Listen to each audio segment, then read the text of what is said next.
So right there you saw my fuel gauge spin round electronically on my nice little mini Cooper Clubman.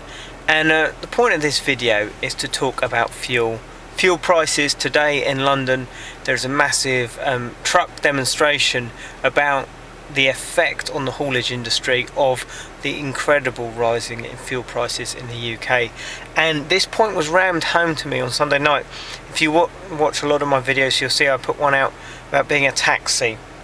And I did a taxi run to pick my brother up from Milton Keynes station. It was roughly a 200-mile round trip, just a bit under that. Roughly sort of 2 hours, about an hour and 3/4, 2 hours driving each way.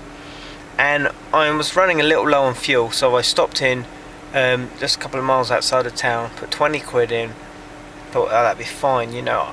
I drove sensibly, honestly. Okay, including like a vast stretch of the M1 was reduced to 50 miles an hour. There's average speed cameras, so there's just no point in speeding at all.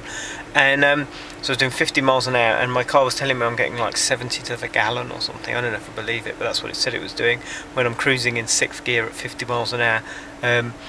Anyway, the whole point is it costs more than that 20 quid in fuel to do that little trip.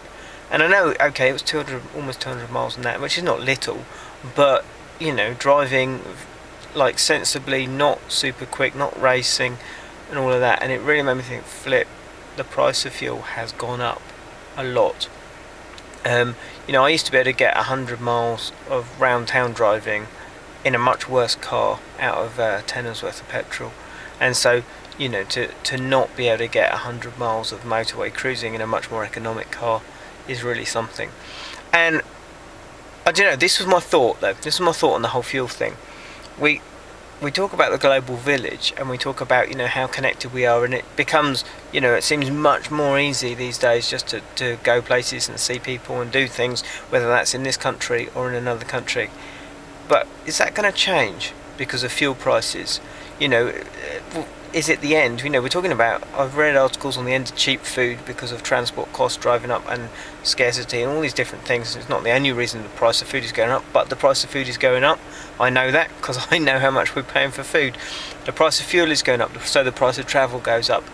Will we actually become less connected and less mobile because of that? I guess so. I mean, to me, suddenly, you know, the knock-on effects, I know I'm going to drive more economically. I know I'm going to think more about driving because I know I just can't afford to keep putting petrol in my car.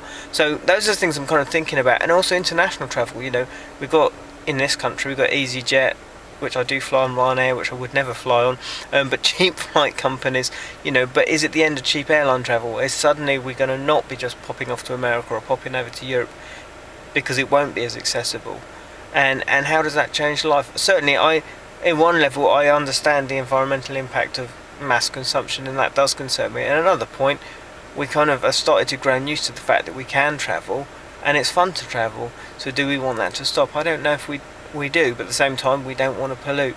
So some mixed thoughts there. I'd be interested to hear what you're kind of thinking, and what's been the effect? How have you noticed the effect of fuel price rises, whether that's here in the UK, whether that's in the States, or anywhere else in the world for that matter? So thanks for watching. A little bit thoughtful on this one, but very, very interested to hear your thoughts and how all this is affecting you. Cheers.